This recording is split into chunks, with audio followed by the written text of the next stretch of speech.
दोस्तों आज की सबसे पहली और बड़ी खबर, झारखंड में 4 दिन बाद शुरू होगी 3 लाख पदों की नियुक्ति प्रक्रिया।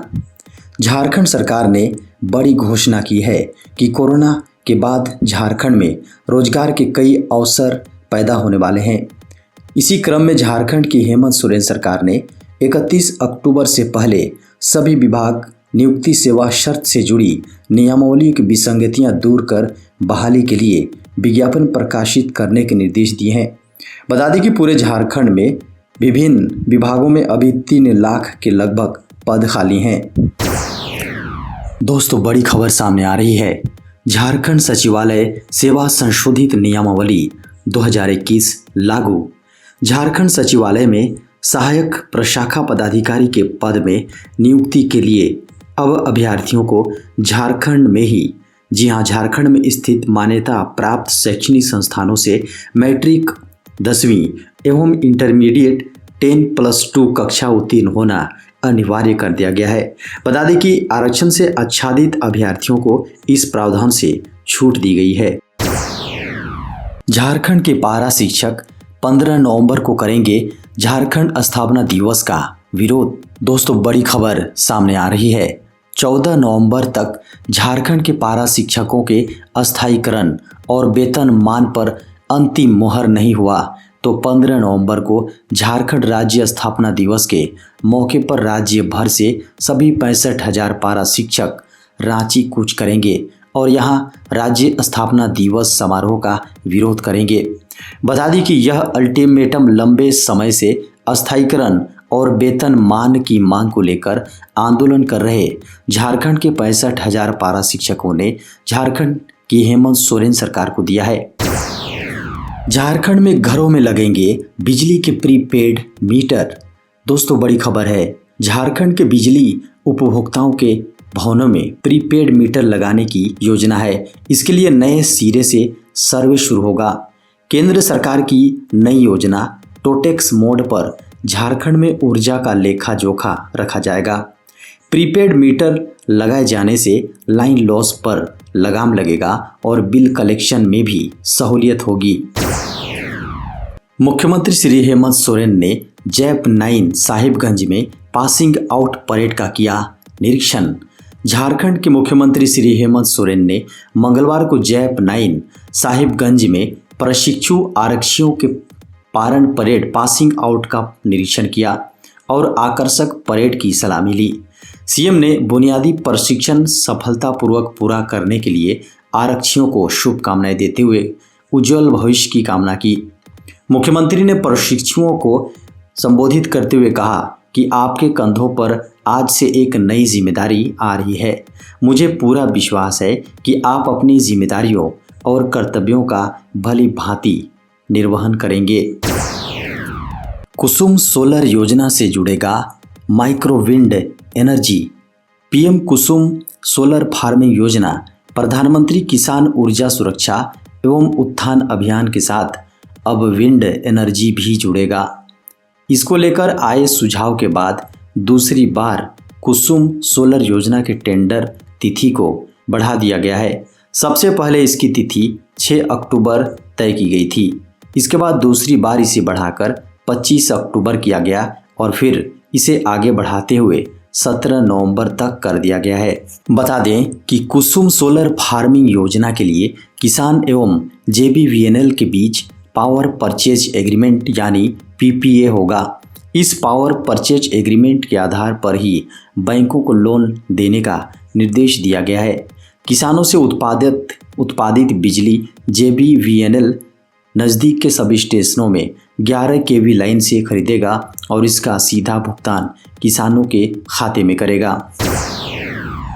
दोस्तों बड़ी खबर सामने आ रही है, झारखंड के 4,31,000 गरीब परिवारों को मिलेगा पक्का मकान।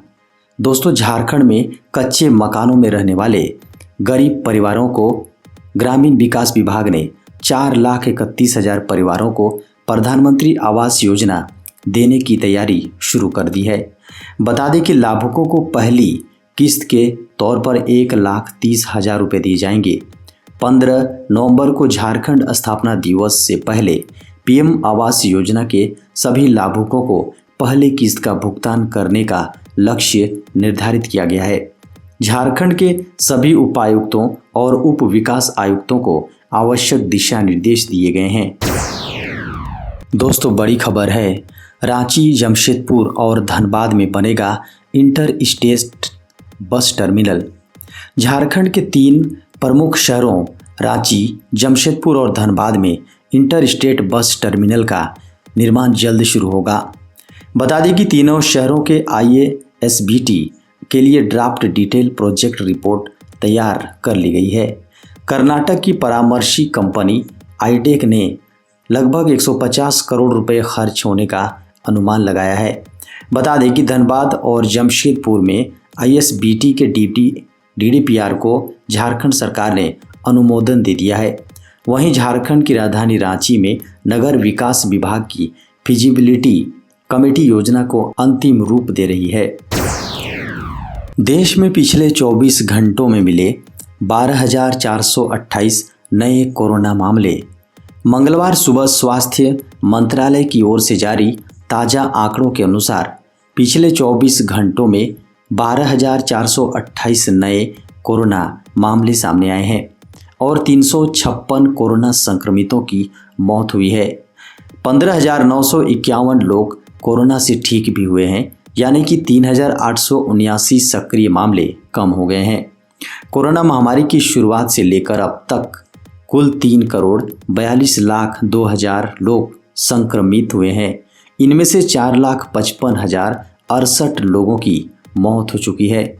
अच्छी बात यह है कि अब तक 3,35,83,000 लोग ठीक भी हुए हैं। बता दें कि देश में कोरोना सक्रिय केस की संख्या 2 लाख से कम है।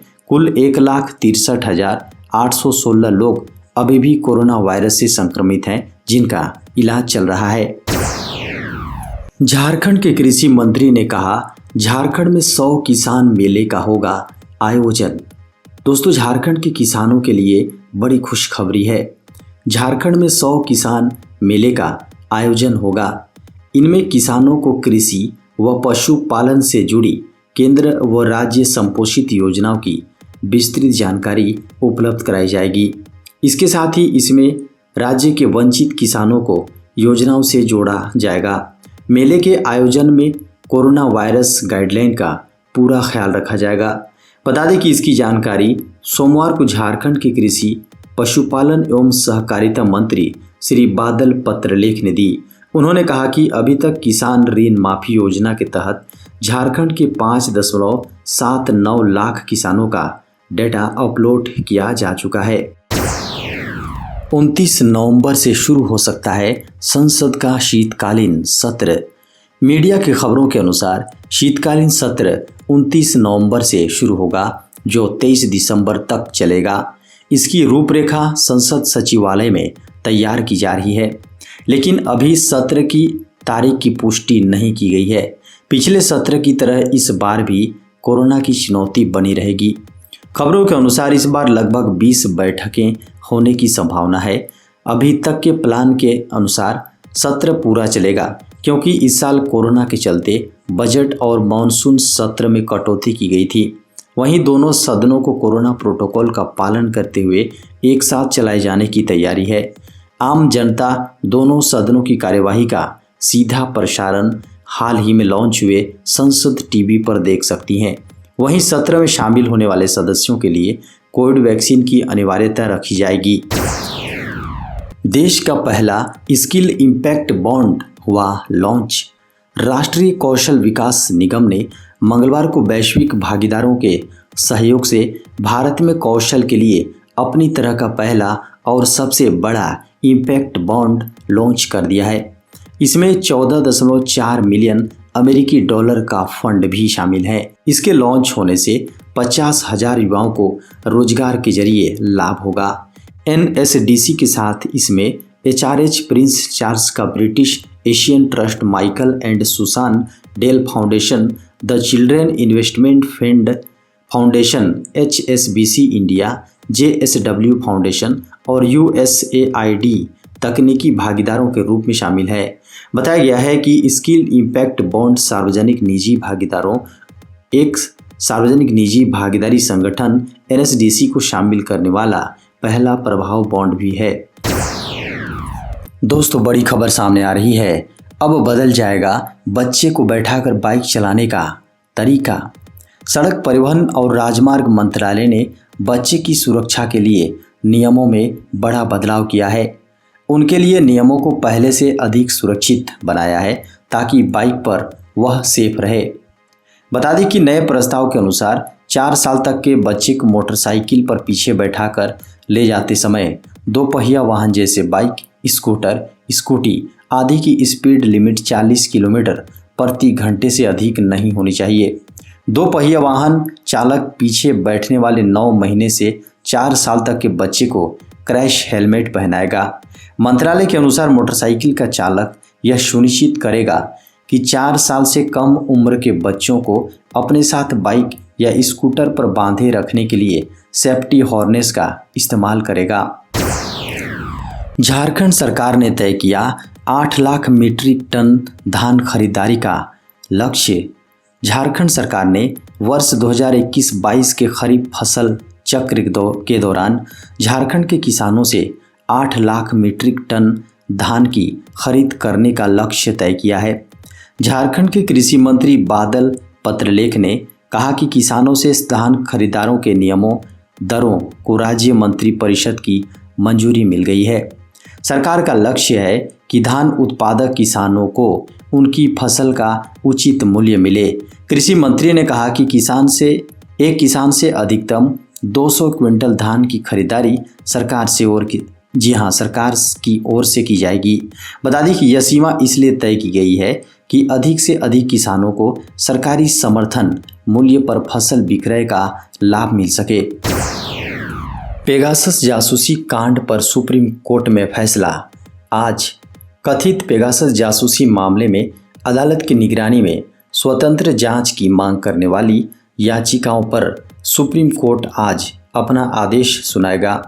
मुख्य न्यायाधीश की अध्यक्षता वाली 3 जजों की बेंच में ये फैसला सुनाएगी।